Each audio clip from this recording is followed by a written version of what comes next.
Olá a todos! Antes de começarmos, certifiquem-se de curtir e se inscrever no canal e deixar um comentário com a pergunta: qual foi a experiência mais estranha que vocês já tiveram em um hospital? Dessa forma, o YouTube continuará mostrando a vocês histórias exatamente como esta. Meu nome é Dr. André, e por mais de 20 anos, eu fui cirurgião-chefe em um dos maiores hospitais de São Paulo. Eu vi de tudo, desde casos médicos bizarros até recuperações milagrosas. Mas houve um caso, uma noite, que desafiou tudo o que eu aprendi, tudo o que eu acreditava ser possível. Foi a noite em que operei um homem que, medicamente, não poderia existir. O que descobri dentro dele naquela sala de cirurgia mudou minha vida para sempre. Me forçou a abandonar minha carreira, a me mudar para o interior e a questionar a própria natureza da realidade. Esta é a história desse caso, a única vez que tremi ao segurar um bisturi, não por medo de errar, mas por medo do que eu poderia encontrar. Preparem-se, porque o que vou contar a vocês vai contra todas as explicações lógicas. É a história do paciente do leito 12, o homem que não deveria estar lá e que, de alguma forma, reescreveu as regras da biologia humana bem diante dos meus olhos. E o mais assustador é que, até hoje, não tenho a menor ideia do que ele realmente era. A única certeza que tenho é que ele me deixou com um aviso, uma verdade terrível que carrego comigo todos os dias. Uma verdade sobre as coisas que existem nas sombras do nosso mundo, esperando. Para que entendam a magnitude do que aconteceu, preciso dar um pouco de contexto. Eu me formei com honras na USP, fiz residência no Hospital das Clínicas e passei anos me especializando em cirurgias de trauma. Eu era um homem da ciência, cético, que acreditava em dados, exames e procedimentos baseados em evidências. Meu mundo era feito de anatomia, fisiologia e bioquímica. Não havia espaço para o inexplicável. Na noite em questão, eu estava no meio de um plantão de 36 horas. Era uma terça-feira chuvosa, o que geralmente significava uma noite movimentada no pronto-socorro. Acidentes de carro, quedas, o caos habitual de uma metrópole úmida. O hospital estava funcionando como um relógio bem lubrificado. A equipe era experiente, a doutora Carla, minha anestesista de confiança, o enfermeiro-chefe Ricardo, que conseguia prever minhas necessidades antes mesmo de eu pedir, e uma equipe de residentes atentos. A rotina era o nosso escudo contra o caos. Nós tínhamos um protocolo para tudo. Um paciente chegava, era triado, estabilizado, diagnosticado e, se necessário, levado para a cirurgia. Tudo era documentado, cada passo verificado. Era um sistema projetado para eliminar surpresas. Nós tínhamos orgulho da nossa eficiência. Conhecíamos os sons da UTI, o cheiro do antisséptico, o peso dos instrumentos em nossas mãos. Era um ambiente de alta pressão, mas familiar, acima de tudo, lógico. Tudo o que acontecia ali dentro tinha uma causa e um efeito que podíamos rastrear. Pelo menos, era o que eu pensava. O chamado veio por volta das 2 da manhã. Um bip no meu pager. Código vermelho. Trauma abdominal penetrante. A informação inicial era escassa. Um homem encontrado em uma construção abandonada, com um vergalhão de aço atravessado no abdômen. A polícia o encontrou durante uma ronda de rotina. Nenhuma testemunha, nenhuma identificação. A ambulância estava a caminho. Imediatamente, a máquina que era a nossa equipe de trauma entrou em ação. A sala de cirurgia 4 foi preparada. Instrumentos esterilizados, bolsas de sangue prontas, monitores ligados. Eu desci para o pronto-socorro para avaliar o paciente assim que ele chegasse. O primeiro sinal de que algo estava errado foi o relato dos paramédicos. Eles disseram que o homem estava consciente. Não apenas consciente, mas calmo. Completamente calmo. Um homem com um pedaço de metal de quase 1 metro de comprimento atravessando seu corpo não deveria estar calmo. Deveria estar gritando, em choque, com a pressão arterial despencando. Mas ele estava estável. Seus sinais vitais, segundo o rádio da ambulância, eram perfeitos. Pressão 12/8, pulso de 70, saturação de 99%. Impossível. Eu pensei que os paramédicos deviam ter se enganado, talvez o equipamento estivesse com defeito. Mas quando as portas da ambulância se abriram e eu o vi, o primeiro calafrio percorreu minha espinha. Ele me olhou. Seus olhos eram claros, focados. E ele sorriu. Um sorriso leve, quase educado, enquanto o vergalhão enferrujado se projetava de seu abdômen. Levamos o paciente para a sala de trauma. Ele parecia ter uns 40 anos, com feições comuns, exceto pelos olhos. Havia uma intensidade neles, uma inteligência antiga que parecia deslocada. Enquanto a equipe cortava suas roupas, eu comecei o exame físico. O vergalhão entrou pelo lado esquerdo do abdômen e saiu pelas costas, um pouco abaixo da escápula direita. Uma trajetória que deveria ter destruído o baço, perfurado o estômago, o diafragma e o pulmão esquerdo, talvez até atingido a aorta. Uma lesão fatal na maioria dos casos. No entanto, o sangramento era mínimo. Havia um pouco de sangue coagulado nos pontos de entrada e saída, mas nada da hemorragia massiva que eu esperava. E o mais estranho, o homem não reagia à dor. Eu palpei a área ao redor da ferida, e ele nem sequer piscou. Senhor, consegue me dizer seu nome? Perguntei. Ele me olhou, aquele sorriso educado ainda nos lábios. Ainda não é importante, ele respondeu, com uma voz calma e ressonante. O importante é o que vocês vão encontrar aí dentro, Dr. André. Ele sabia o meu nome. Eu não usava meu crachá na sala de trauma. Ninguém o havia chamado pelo meu nome na frente dele. O ar na sala ficou pesado. A doutora Carla me lançou um olhar confuso. O enfermeiro Ricardo parou por um segundo. A normalidade da nossa rotina havia sido quebrada. E a cirurgia ainda nem tinha começado. O que ele quis dizer com o que vocês vão encontrar aí dentro? Aquilo não era um pedido de ajuda. Soou como um desafio. Fizemos uma tomografia computadorizada de emergência para mapear a trajetória do vergalhão. As imagens que apareceram no monitor nos deixaram em silêncio. O vergalhão de metal passava através de seu corpo, exatamente como tínhamos visto. Mas ele não tocava em nada.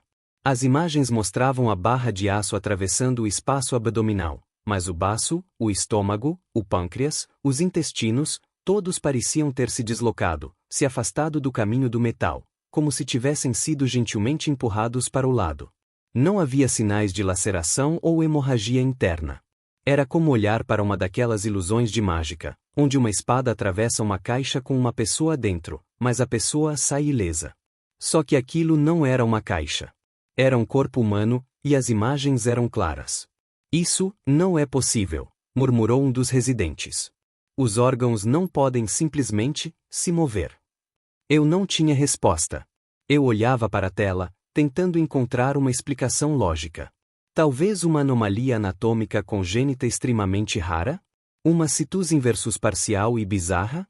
Mas nada na literatura médica descrevia algo assim. Era uma impossibilidade anatômica. O metal estava lá. Os órgãos estavam lá. Mas eles não interagiam da maneira que a física e a biologia exigiam. Decidi que não importava. O objeto precisava sair. A única maneira era abrir e ver com os meus próprios olhos. Preparem a sala de cirurgia. Vamos entrar agora, eu disse, minha voz mais firme do que eu me sentia. Aquele paciente não era normal. E eu estava prestes a descobrir o quão anormal ele era. Na sala de cirurgia, a atmosfera era tensa. Todos haviam visto as imagens da tomografia. A curiosidade profissional misturava-se com um medo primordial, uma sensação de que estávamos lidando com algo fora da nossa compreensão. A doutora Carla administrou a anestesia. O paciente adormeceu pacificamente, seus sinais vitais permanecendo irritantemente estáveis. Eu me posicionei sobre ele, o brilho das luzes cirúrgicas refletindo no meu rosto. Bisturi, eu pedi. A primeira incisão. O ritual que eu havia realizado milhares de vezes. Mas desta vez, minhas mãos suavam dentro das luvas. Eu fiz o corte, abrindo o abdômen ao longo da linha média. O que eu vi abaixo da camada de músculo e gordura fez meu coração parar. Não havia sangue. Normalmente, ao abrir a cavidade abdominal, há um certo grau de sangramento capilar, pequenos vasos que precisam ser cauterizados. Mas ali, nada. Era limpo, quase estéril. E os órgãos, eles brilhavam. Literalmente. Um brilho fraco, perolado, como o interior de uma coxa. Eles pulsavam com uma luz suave e interna. Eu toquei o fígado com a ponta de uma pinça. A textura estava errada. Era firme, mas resiliente, como uma borracha densa, não a consistência macia e friável de um fígado normal. E estava frio. Não a temperatura corporal normal de 37 graus, mas frio ao toque, como se estivesse refrigerado. Olhei para a doutora Carla. Seus olhos estavam arregalados por cima da máscara. Ricardo deixou um instrumento cair no chão, um som metálico que quebrou o silêncio chocado. Estávamos olhando para a anatomia de um ser humano, mas ela não era composta de matéria biológica como a conhecíamos. O vergalhão passava exatamente como a tomografia havia mostrado. Os órgãos estavam curvados ao redor dele, sem nenhum ponto de contato. Era como se o metal tivesse uma espécie de campo de força repulsivo em escala milimétrica. Eu não conseguia entender o mecanismo. Com muito cuidado, usando afastadores, comecei a expor a área. Eu precisava remover o objeto. Enquanto trabalhava, notei outra coisa. Não havia mesentério, a fina membrana que âncora os intestinos à parede abdominal. Os órgãos pareciam flutuar livremente naquela cavidade estranhamente limpa, mantendo suas posições relativas por alguma força que eu não conseguia ver. Estou coletando uma amostra para biópsia, anunciei, mais para manter uma aparência de normalidade do que qualquer outra coisa. Peguei uma pequena amostra do tecido do fígado. No momento em que a pinça cortou o tecido, a luz perolada pulsou com mais intensidade por um segundo e depois voltou ao normal. A amostra que eu coloquei no recipiente parecia normal por um instante, mas depois, sob a luz forte, começou a se desfazer. Ela não se decompôs, ela se desintegrou em uma poeira fina e cinzenta, que evaporou antes mesmo de eu conseguir fechar a tampa. Eu tentei de novo, com uma amostra do baço. A mesma coisa aconteceu. Era como se o tecido não pudesse existir fora do corpo, como se sua estrutura dependesse de uma conexão com o todo. A ciência havia nos abandonado. Estávamos em território desconhecido, operando em algo que se parecia com um homem, mas que era fundamentalmente outra coisa. A remoção do vergalhão foi surreal. Não foi necessário cortar nenhum tecido. Com os órgãos afastados, eu e outro cirurgião agarramos cada extremidade da barra e simplesmente a deslizamos para fora. Ela saiu com uma facilidade perturbadora, sem qualquer resistência. No momento em que o metal foi removido, os órgãos se moveram de volta para suas posições corretas, com uma suavidade fluida, como se fossem atraídos por ímãs invisíveis. A cavidade abdominal parecia perfeitamente normal, exceto por aquela luz pulsante e a temperatura fria. O mais chocante foi que não havia feridas. Nos pontos onde o vergalhão havia entrado e saído, não havia buracos para suturar. A pele, os músculos, tudo estava intacto. Era como se o vergalhão nunca tivesse estado lá. Não havia explicação. Eu poderia ter acreditado que estava alucinando, se não fosse pelo olhar de puro espanto no rosto de cada pessoa naquela sala. Estávamos todos testemunhando o impossível. Eu deveria fechar o paciente agora. O procedimento, tecnicamente, estava concluído. Mas algo me impelia a olhar mais fundo. A voz calma do paciente ecoou em minha mente. O importante é o que vocês vão encontrar aí dentro. Ele sabia. Ele queria que eu visse. Contra meu melhor julgamento, decidi explorar. Eu precisava saber o que era aquela luz, o que era aquele tecido. Eu segui o brilho, que parecia mais forte perto do centro do abdômen, atrás do estômago. E foi lá que eu o encontrei. Aninhado no centro da cavidade abdominal, onde o plexo solar deveria estar, havia um objeto. Não era um órgão. Era uma esfera de metal escuro, do tamanho de um punho, com cerca de 10 centímetros de diâmetro. Ela não estava conectada a nenhum vaso sanguíneo ou nervo. Estava simplesmente ali. A luz perolada dos outros órgãos parecia emanar dela. A superfície da esfera era lisa, mas coberta por linhas finas e gravadas que se moviam e mudavam de padrão lentamente, como um circuito impresso vivo. Era hipnotizante. Eu estendi a mão, hesitando. Minha mente gritava para não tocar, mas a curiosidade do cirurgião, a necessidade de entender, era mais forte. Eu toquei a superfície da esfera com a ponta do meu dedo iluvado. No instante em que fiz contato, duas coisas aconteceram simultaneamente. Primeiro, uma onda de frio intenso subiu pelo meu braço, tão forte que doeu. Segundo, minha mente foi inundada. Não foi um pensamento ou uma imagem. Foi informação. Um download de dados brutos, de conceitos que eu não conseguia compreender. Geometrias impossíveis, histórias de estrelas moribundas, a biologia de criaturas que viviam em metano líquido, a sensação de tempo se movendo para trás. Durou apenas um segundo, mas pareceu uma eternidade.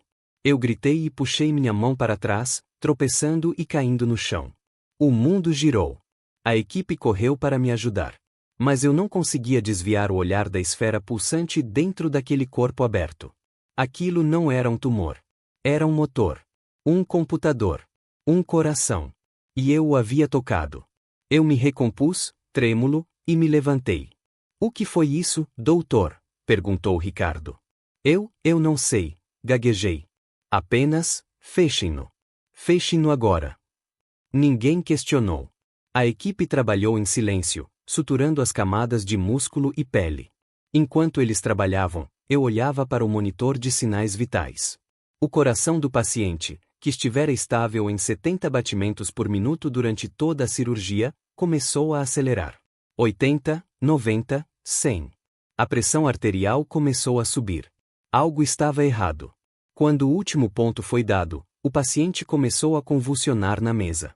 Os alarmes soaram por toda a sala. O que está acontecendo, Carla? Eu gritei. Não sei. Ele está tendo uma reação, mas não faz sentido.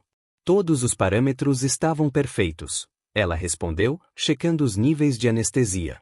O corpo do homem se arqueava violentamente. E então, algo ainda mais bizarro aconteceu. A temperatura na sala começou a cair. Rapidamente. O vapor da nossa respiração se tornou visível no ar. O metal dos instrumentos ficou gelado ao toque. Uma fina camada de gelo começou a se formar nos cantos da sala. O corpo do paciente, no centro de tudo, começou a brilhar. Não a luz perolada de antes, mas uma luz azul intensa e fria que brilhava através dos lençóis cirúrgicos. Estávamos perdendo o controle. A tecnologia do hospital era inútil. Estávamos enfrentando algo que não seguia as regras da nossa realidade. O medo na sala era palpável, um terror frio que parecia emanar do próprio paciente. De repente, tão rápido quanto começou, a convulsão parou. A luz azul se apagou. A temperatura na sala voltou ao normal. Os alarmes se silenciaram. O paciente estava imóvel. Olhei para o monitor cardíaco. Uma linha reta. Ele está em parada cardíaca, gritou Carla. Começamos os procedimentos de reanimação. Compressões torácicas, adrenalina, desfibrilador. Carregando em 200 joules. Afastem-se. O choque. O corpo saltou, mas a linha permaneceu reta. De novo, 300 joules. Afastem-se. Nada. Tentamos por 20 minutos. 20 minutos de esforço frenético e inútil. Finalmente, eu parei.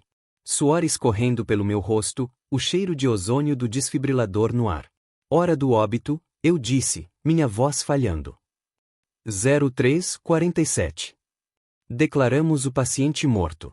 Mas enquanto eu olhava para o corpo imóvel na mesa, eu não sentia o alívio ou a tristeza habitual de perder um paciente.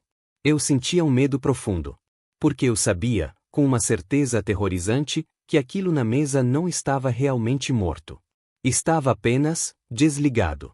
A coisa com a esfera de metal dentro do peito, a coisa que sobreviveu a um empalamento e cujos tecidos se desintegravam fora do corpo, não poderia simplesmente morrer de uma parada cardíaca.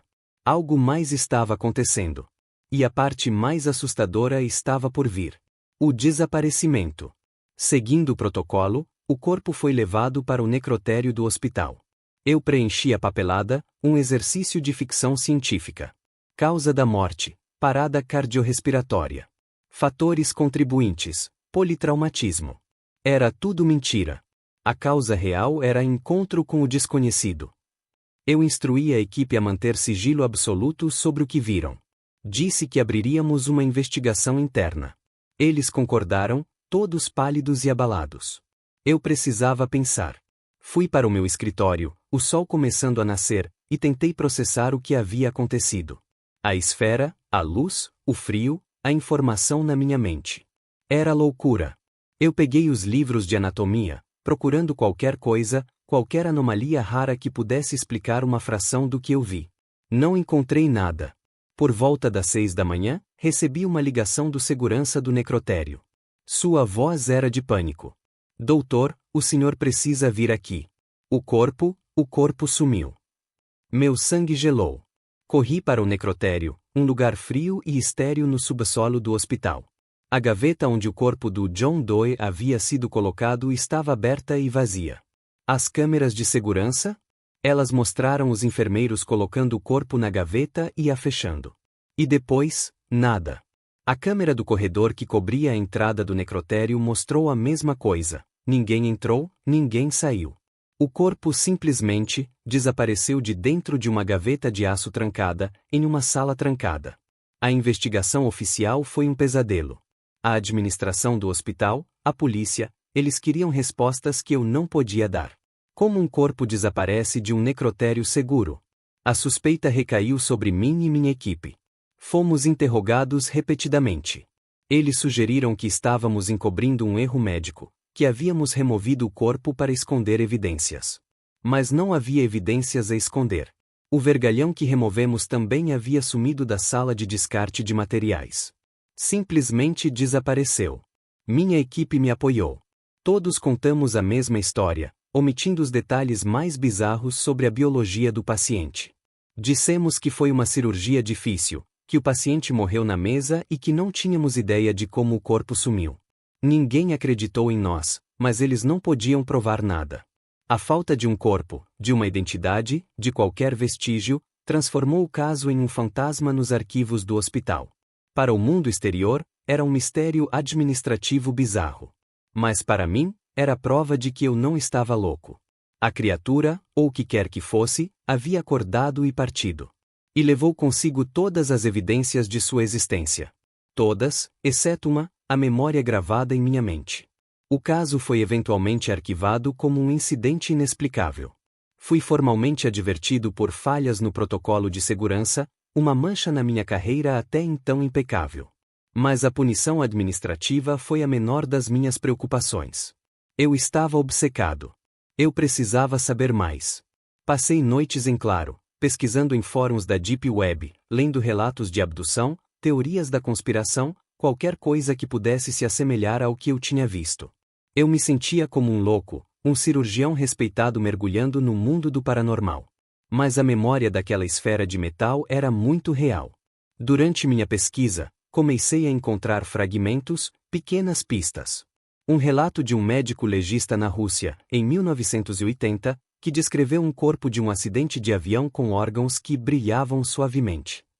O relatório foi desacreditado e o médico demitido.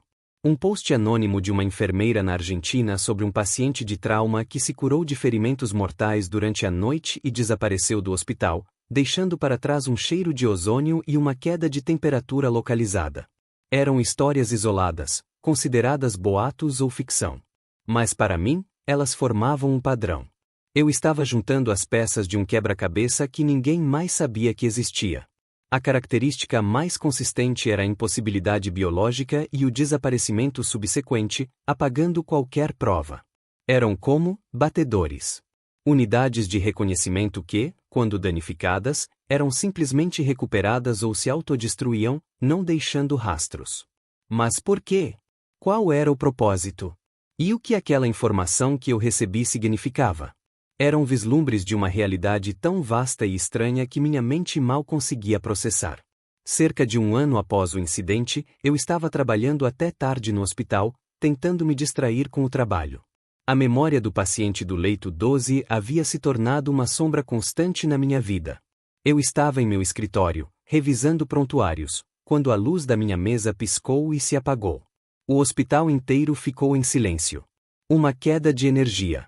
Estranho. Os geradores de emergência deveriam ter entrado em ação imediatamente. Sentei-me na escuridão, esperando. E então, eu ouvi uma voz calma e ressonante atrás de mim. Olá, Dr. André. Meu coração deu um salto. Eu me virei lentamente na minha cadeira. Parado na porta do meu escritório, recortado contra a luz fraca do corredor de emergência, estava ele. O paciente. O homem do leito 12.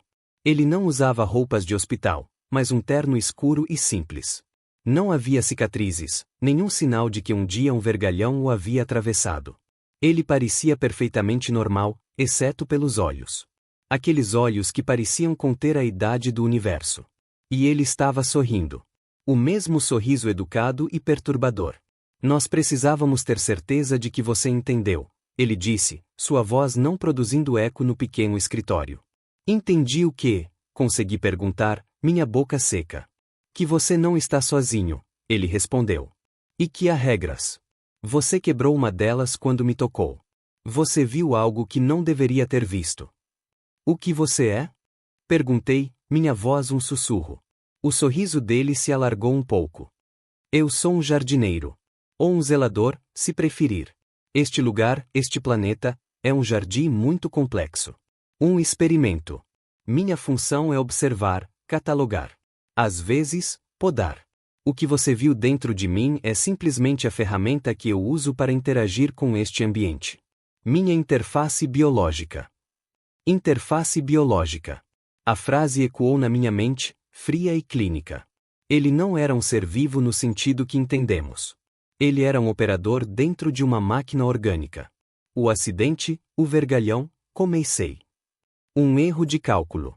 Um evento de baixa probabilidade. Acontece. Ele me interrompeu, com a naturalidade de quem fala sobre um pneu furado. O importante é que a integridade da ferramenta foi comprometida, e você olhou por baixo do capô. Isso cria complicações. Gera perguntas. E nós não gostamos de perguntas. Ele deu um passo para dentro do escritório. As luzes de emergência no corredor piscaram e morreram, mergulhando-nos na escuridão total. Mas eu ainda podia vê-lo, delineado por um brilho azul fraco que parecia vir dele mesmo. A informação que você acessou, ela está se desdobrando lentamente em sua mente. Como uma semente. Ela vai te mudar, doutor. Você vai começar a ver as coisas de forma diferente. As rachaduras na realidade. As outras, experiências que estão acontecendo. Por que está me contando isso? Perguntei, o medo começando a dar lugar a uma estranha resignação. Porque você é uma anomalia agora, ele disse, sua voz perdendo um pouco da calma, adquirindo um tom de aviso. Você sabe demais. Normalmente, nós simplesmente limpamos essas anomalias. É mais eficiente. Mas o seu caso foi interessante. Você não entrou em pânico. Você tentou entender. Sua curiosidade foi mais forte que o seu medo. Isso é raro nesta espécie. Ele parou na frente da minha mesa.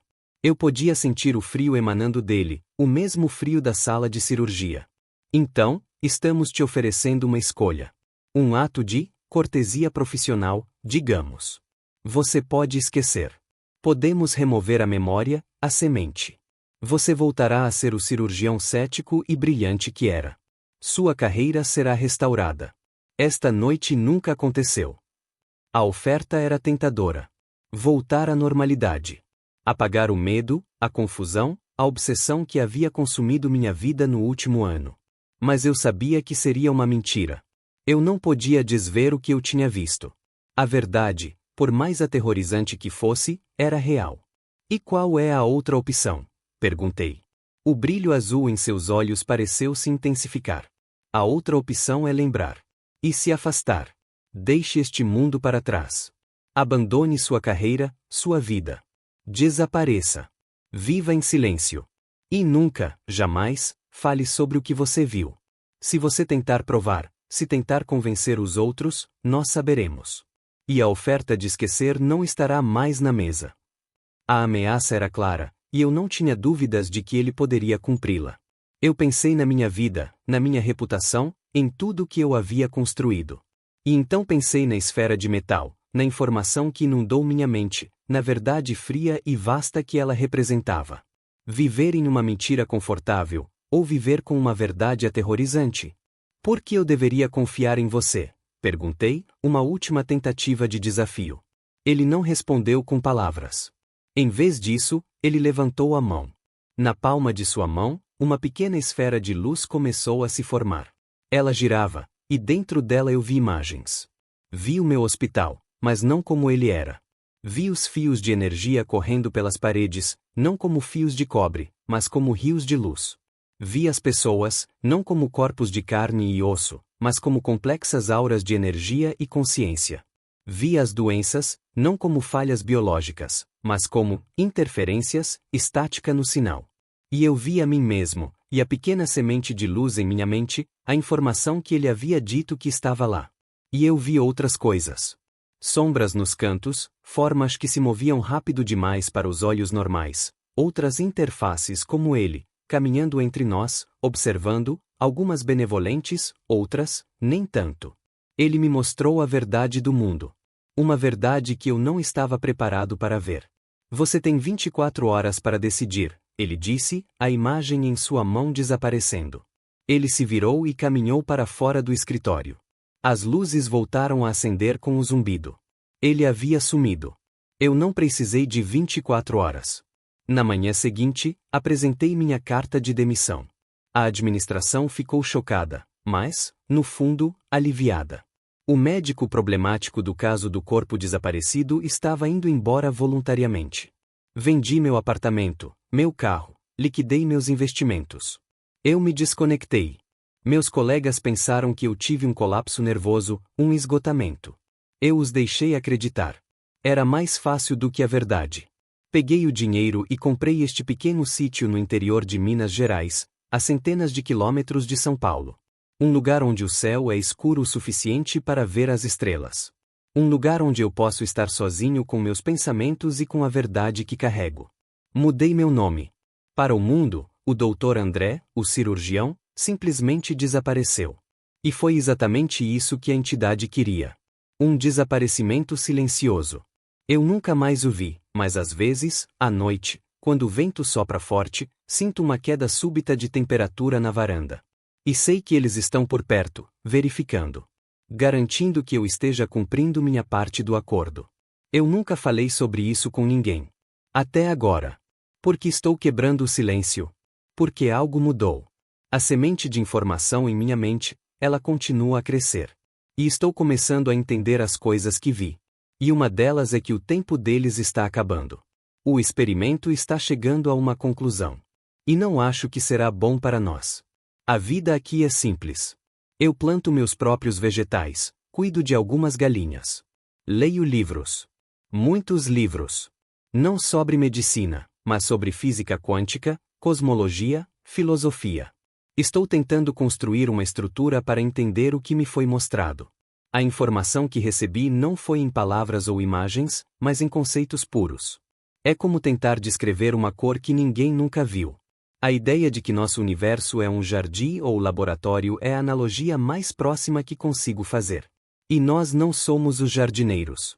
Somos, na melhor das hipóteses, as plantas mais interessantes. Na pior, as pragas. O que eu entendi daquele download mental é que a própria realidade é maleável. A física, a biologia, são apenas as configurações padrão do sistema. Mas existem aqueles que têm acesso de administrador. Eles podem editar as regras. O meu paciente era um deles. Sua interface biológica não era limitada pelas leis que nos regem. Por isso, um vergalhão podia passar por ele sem causar danos.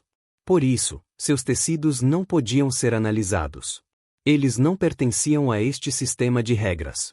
O que me assombra é a finalidade. Por que observar? Por que catalogar? A sensação que tive não foi de uma pesquisa científica benevolente.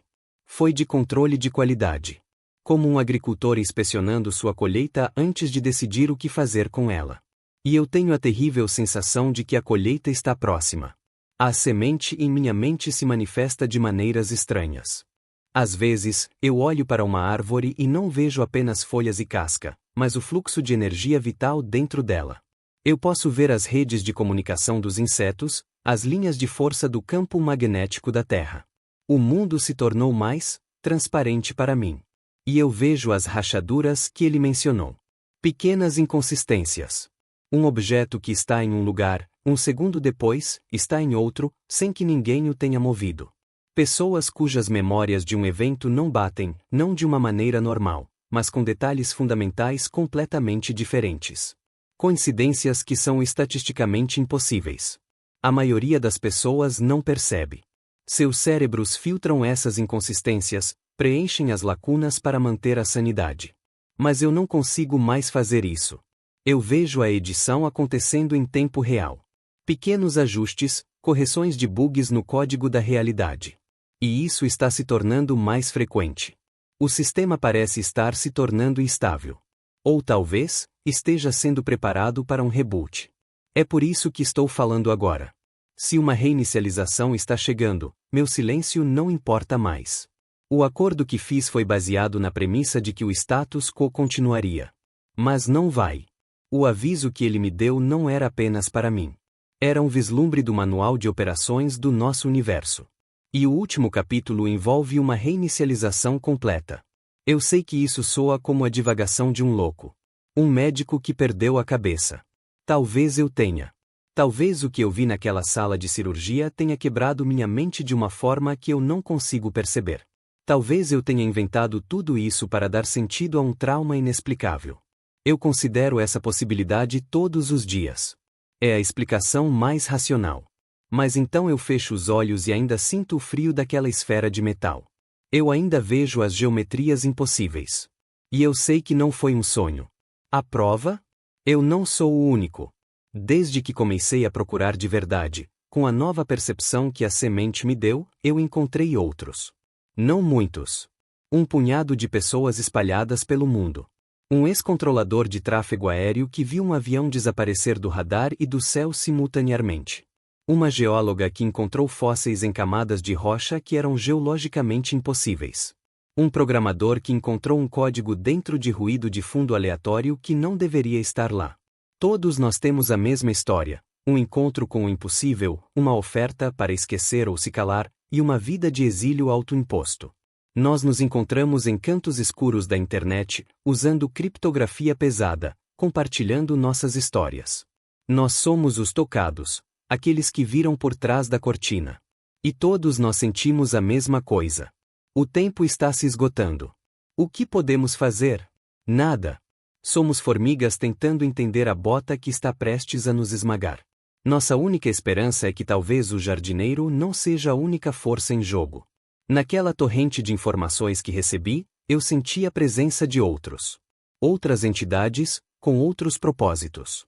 Algumas pareciam tão hostis que a ideia delas me causa náuseas físicas. Outras pareciam indiferentes.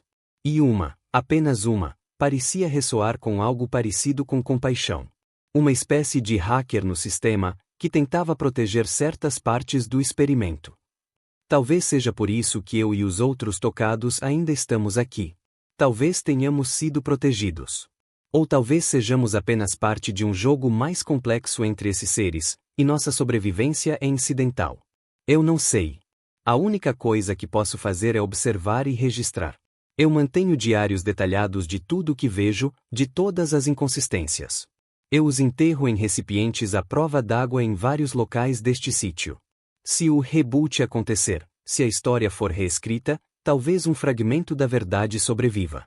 Talvez alguém, em um ciclo futuro, encontre essas notas e saiba que nós existimos. Que nós vimos. Que nós tentamos avisar. É uma esperança pequena e tola, mas é a única que tenho. Uma mensagem em uma garrafa, lançada no oceano do tempo. Então, por que contar a vocês, no YouTube? Porque o sistema está se tornando instável. As regras estão se afrouxando. Minha violação do silêncio, que antes teria sido detectada e punida instantaneamente, agora pode passar despercebida por um tempo. O jardineiro e os outros parecem distraídos. Ocupados com os preparativos para o que quer que esteja por vir. E eu sinto que tenho o dever de compartilhar. Se eu soubesse que um tsunami estava chegando, eu não ficaria em silêncio apenas para salvar a mim mesmo. Eu gritaria da colina mais alta. E esta é a minha colina. Este canal, esta história.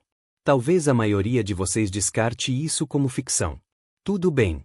Mas talvez, para alguns de vocês, algo nesta história ressoe com uma estranha experiência que tiveram. Uma pequena rachadura na sua própria realidade que vocês tentaram esquecer. Se for o caso, saibam que vocês não estão loucos. E não estão sozinhos. Prestem atenção. Observem as pequenas coisas que não fazem sentido. O déjà vu que é um pouco real demais. A coincidência que desafia as probabilidades. A memória que não se encaixa. Estes são os sinais. Os artefatos do sistema sendo ajustado. São os tremores que antecedem o terremoto. Não entrem em pânico. Apenas, observem. Estar ciente é o primeiro passo. E talvez, apenas talvez, se um número suficiente de nós começar a observar, isso possa mudar a equação. Eu duvido, mas não tenho mais nada a perder. Eu ainda acordo à noite, o cheiro fantasma de ozônio e antisséptico no ar. Eu ainda sinto a textura fria e lisa daquela esfera metálica sob a ponta dos meus dedos. Eu deixei de ser um homem que corta corpos para consertá-los, para me tornar um homem que tenta entender por que seu próprio conceito de corpo estava fundamentalmente errado. Eu não tenho respostas. Apenas perguntas e uma certeza aterrorizante. Nós vivemos em uma realidade emprestada, governada por leis que podem ser revogadas sem aviso prévio. O que aconteceu naquela sala de cirurgia não foi um evento paranormal. Foi um vislumbre das verdadeiras regras, da verdadeira física que sustenta nosso frágil mundo. O paciente do leito 12 não era um monstro. Ele era um funcionário. E seu trabalho era garantir que nós nunca soubéssemos que somos parte de uma engrenagem em uma máquina muito, muito maior. Eu quebrei essa regra. E o preço foi a minha vida, a minha sanidade, a minha paz. Mas o prêmio foi a verdade. Uma verdade terrível, mas ainda assim a verdade. Agora vocês também a conhecem, ou pelo menos um fragmento dela. O que farão com ela, eu não sei. Quanto a mim, vou continuar a observar. Vou continuar a escrever. E vou esperar. Toda noite, eu olho para o céu e me pergunto se hoje será a noite em que as estrelas começarão a se apagar, uma por uma, como luzes sendo desligadas em uma sala vazia. Obrigado por ouvirem. E tenham cuidado com as rachaduras na realidade. Elas estão por toda parte.